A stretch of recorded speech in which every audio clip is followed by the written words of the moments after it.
Hello student, today we are start the next unit number 2, that is causes and detection of damages. Weightage of marks in this unit, that is 10 marks. 10 marks के लिए इसमें से कुछ questions पूछे जा सकते हैं आपको, ठीक है।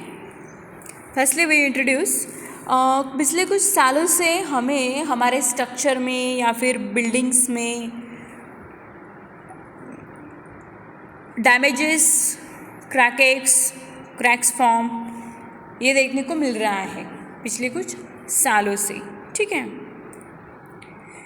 The practice of systematic investigation of the structure placed in aggressive environments permits both the detection of dangerous situations of damages and the decision to undertake immediate measure of intervention with the aim to prevent costlights, important material losses, technological accident or undesired ecological effects, as well as to stop accelerated deterioration process on the members or structure. While making a diagnosis concerning intervention measures for the rehabilitations of the structures, one must consider not only the effect on the building's materials but also the broader issues of design and execution of intervention works for different categories of structure. What does a structural failure means? Structural failure means क्या है ये देख लेते हैं.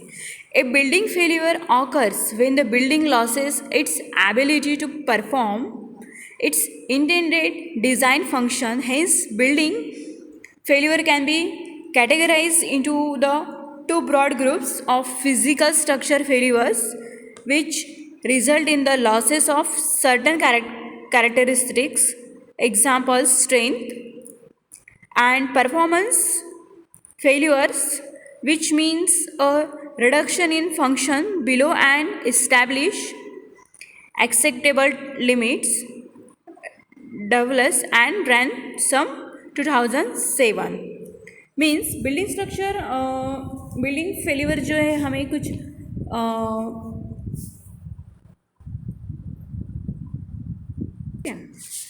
Building failure हमें कब देखने को मिलता है, जब हमारे बिल्डिंग्स में लॉसेस फॉर्म हो रहे हैं हमारे डिज़ाइन फंक्शंस में, ठीक है।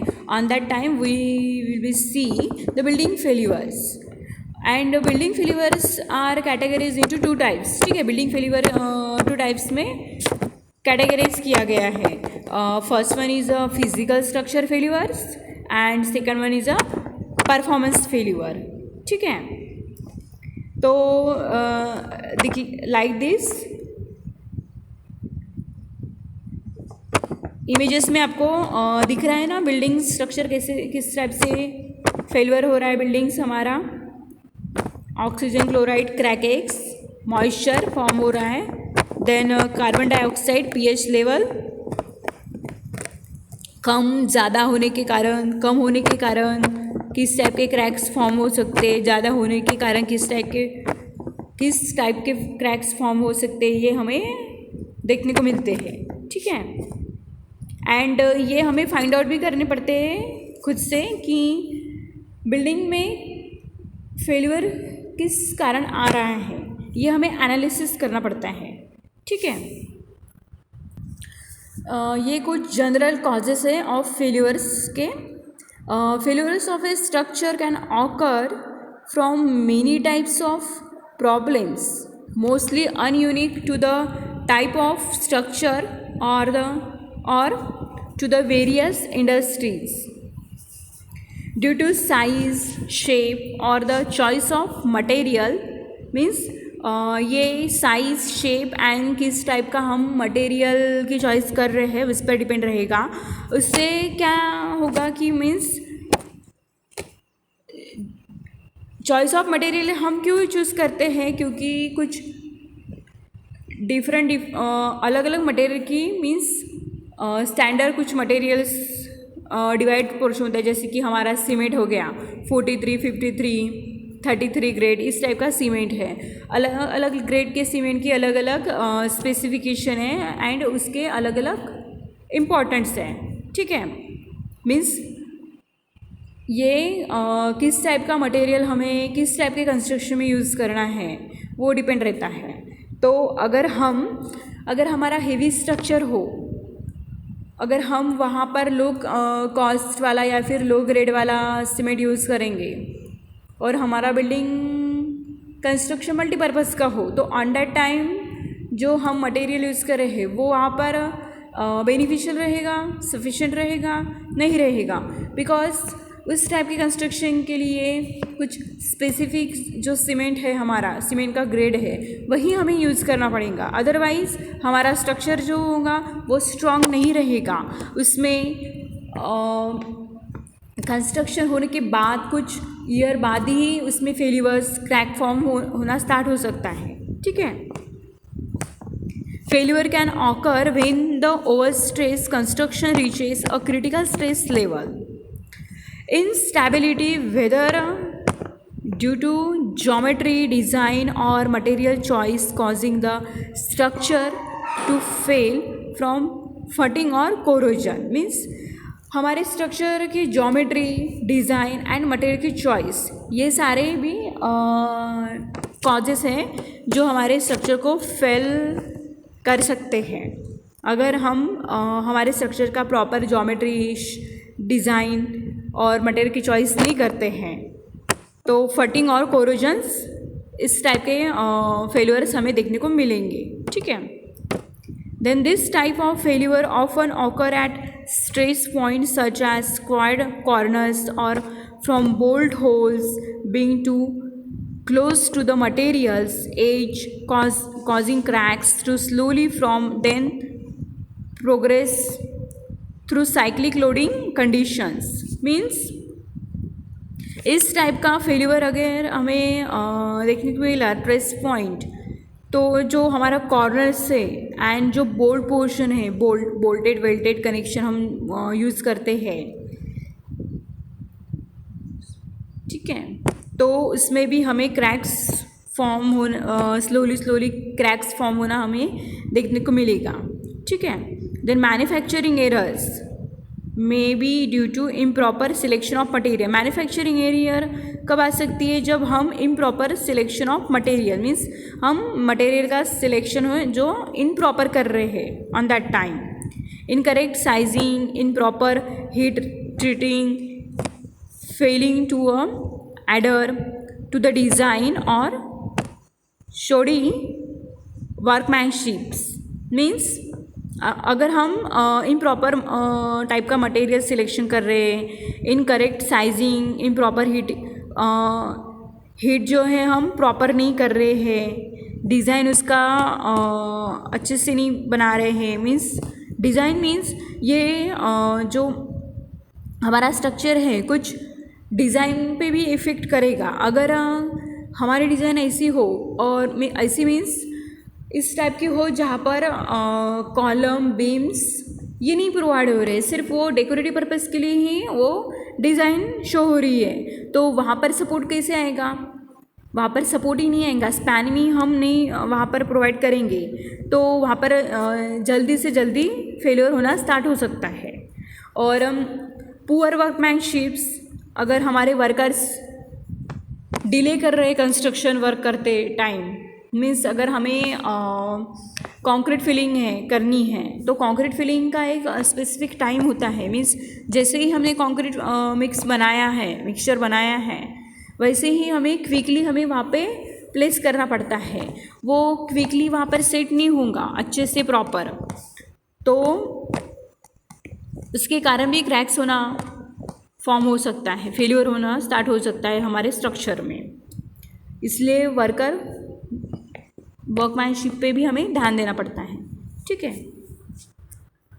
ये टाइप के इमेज जिसमें हमें डिफरेंट टाइप के क्रैक्स शो हो रहे हैं हमें, ठीक है।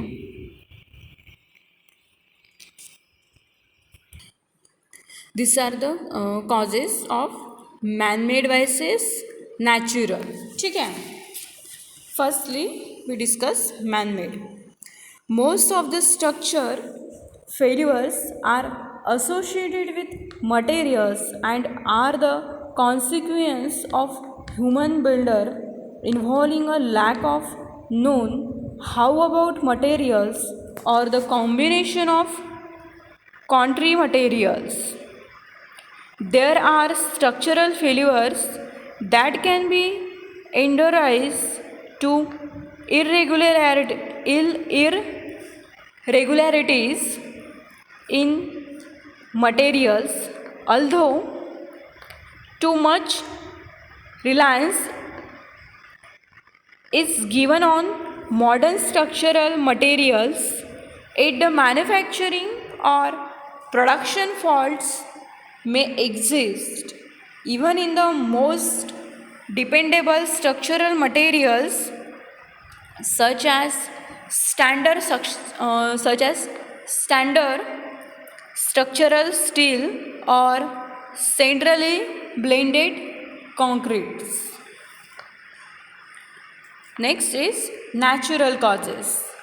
One of the major natural factor that result into building collapse is rainfall. Others may include temperature, pressures, etc.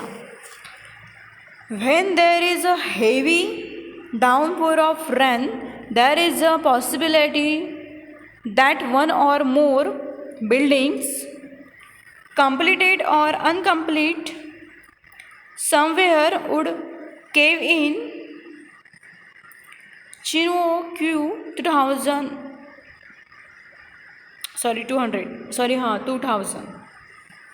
The fact remain that this is a natural factor that can be stopped. Buildings therefore need to be constructed adequately, bearing in mind such uncontrollable factors. Man made में causes कैसे आएंगे, means किस type के causes आ सकते हैं जब हम manufacturing कर रहे हैं या फिर कुछ प्रोडक्शन में फॉल्ट हो रहा है, उसके कारण मैन मेड कॉज हो सकते हैं, कॉजेस आ सकते हैं. एंड नेचुरल कॉज कैसे आ सकते हैं, अगर बिल्डिंग कोलैप्स इन इस रेनफॉल की वजह से बिल्डिंग कोलैप्स हो रही है, ज़्यादा टेम्परेचर प्रेशर आने के कारण बिल्डिंग कोलैप्स हो रही है, तो इस टाइप के कॉजेस होंगे नेचुरल कॉजेस. ठीक है. ये देखिए इमेजेस में शो हो रहा है कि बिल्डिंग्स डैमेजेस होने के कारण, कोलैप्स होने के कारण किस किस टाइप के कॉजेस हमें देखने को मिलते हैं.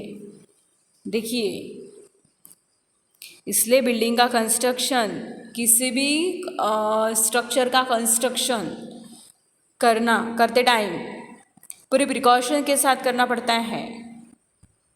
ऐसा नहीं कि साइड इंजीनियर हो गए और लेबर वर्क कर रहे हैं तो लेबर ही वर्क करते चले जाएंगे. साइड इंजीनियर का काम यही होता है कि वो टाइम टू टाइम जो हमारा कंस्ट्रक्शन वर्क चल रहा है वो देखे, क्योंकि हमारी एक गलती के कारण इतना बड़ा लॉस हो सकता है और ये लॉसेस हमें हमारे डेली लाइफ में आजकल बहुत ज़्यादा देखने को मिल रहे हैं as compare to last year, means previous year. Previous year means पहले इतना नहीं होता था, भले ही लोड बेरिंग स्ट्रक्चर होता था, बट जो कंस्ट्रक्शन वर्क होता था पहले का वो बहुत ही ज़्यादा मतलब यूज़फुल होता था, बेनिफिशियल होता था एंड उसकी लाइफ स्पैन भी ज़्यादा रहती थी. आजकल भी हम जो कंस्ट्रक्शन वर्क करते हैं उसकी भी लाइफ स्पैन ज़्यादा हो सकती है, बट आजकल उसके प्रिकॉशन के साथ कंस्ट्रक्शन वर्क नहीं करते कुछ लोग, उसके कारण इतना बड़ा लॉस देखने को मिलता है हमें. हमारी बिल्डिंग ही कोलैप्स नहीं होती है, बहुत सारे लोगों की जानें भी जाती है।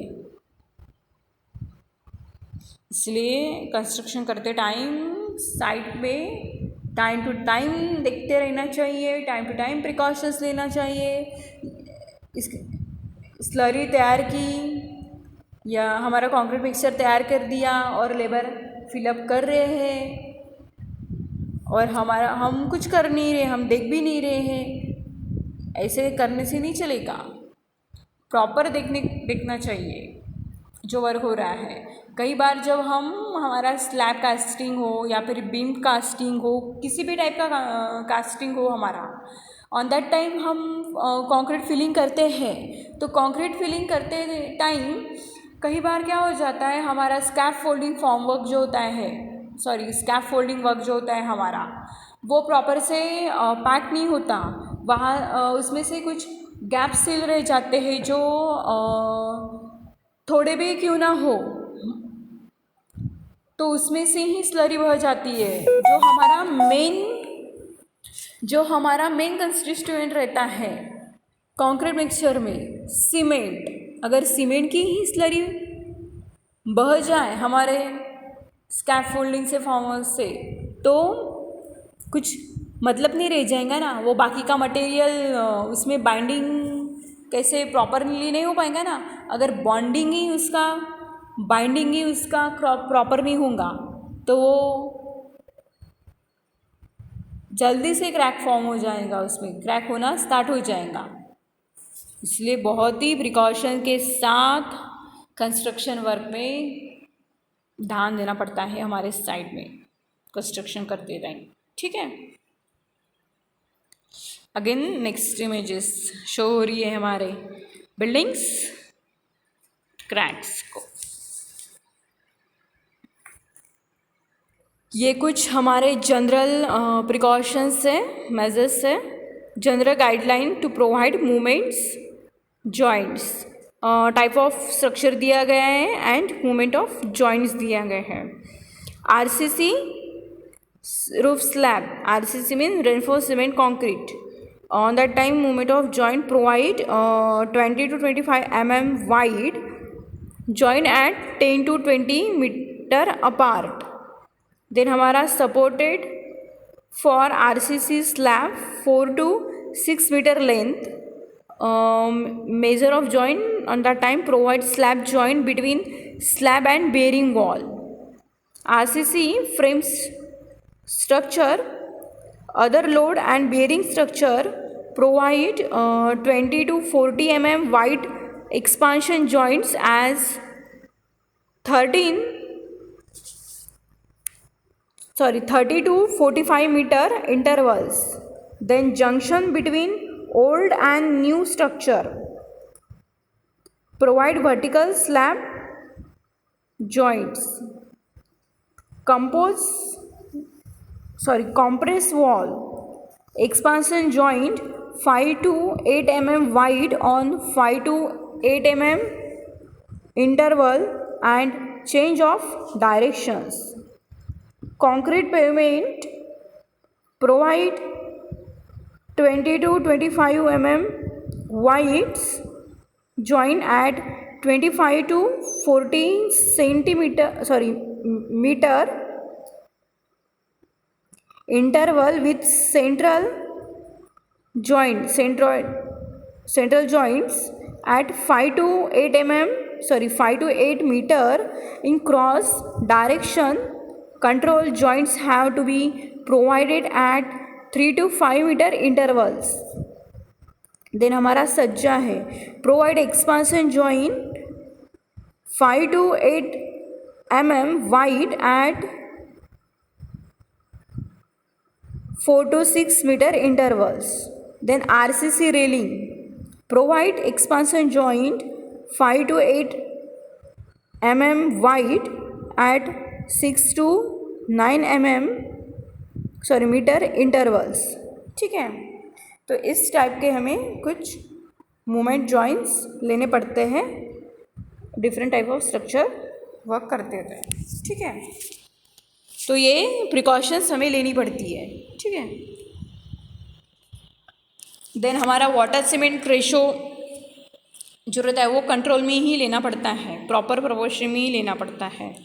Seasonable pace of construction adopted. Brick work over load bearing RCC members should be done after removal of shutting, giving a time gap. Brick walls between columns should be defer as much as possible. Plastering of areas having RCC and brick members should be done after sufficient time gap, say 1 month, or suitable grease provided in junction. Corroded reinforced cement expands and cracks the concrete cover. To avoid this phenomenon, rich mix of concrete using proper quality of water and adequate cover should adopted. Avoid bricks containing too much soluble sulfates more than 5% and use rich mortar in such cases. Use expansion and control joint at. इस type की कुछ precautions हमें लेनी पड़ती है. अगर हमारा structure के साइड में इस टाइप का ट्री हो तो देखिए क्या देखने को मिल रहा है हमें. Large tree growing in the vicinity of buildings causes damages in all type of soil conditions. If the soil is shrinkable, clay cracking is served. This can be solved by taking precautionary radius around any present vegetation as non-buildable area. Means इस type का जो trees हम हमारे structure के side में हो जिसके roots flow होते हो, ज़्यादा फ्लो होते हो, जैसे कि हमारा बरगद का पेड़, इसके जो रूट्स होते हैं वो बहुत ज़्यादा डिस्टेंस तक स्प्रेड होते हैं. तो इस टाइप का जो पेड़ होता है, ट्री होता है, वो टाइप का ट्री हमारे स्ट्रक्चर के आजू बाजू में नहीं होना चाहिए. ये टाइप की प्रिकॉशंस हमें ऑन द टाइम हमें लेनी चाहिए. ठीक है, तो ये थी कुछ इंट्रोडक्शन पार्ट था ये आज का हमारा कि किस टाइप के डैमेजेस होते हैं हमारे स्ट्रक्चर में, मीन्स किस टाइप के फेलियर होते हैं, उससे क्या क्या डैमेज हो सकता है. ठीक है, तो आज हमने जस्ट जनरल बेसिक ही देखा है इंट्रोडक्शंस पार्ट. ठीक है, फेलियर्स ऑफ स्ट्रक्चर का. अगर इसमें कुछ प्रॉब्लम आया तो आप डिस्क्रिप्शन बॉक्स में पूछ सकते हो. ठीक है.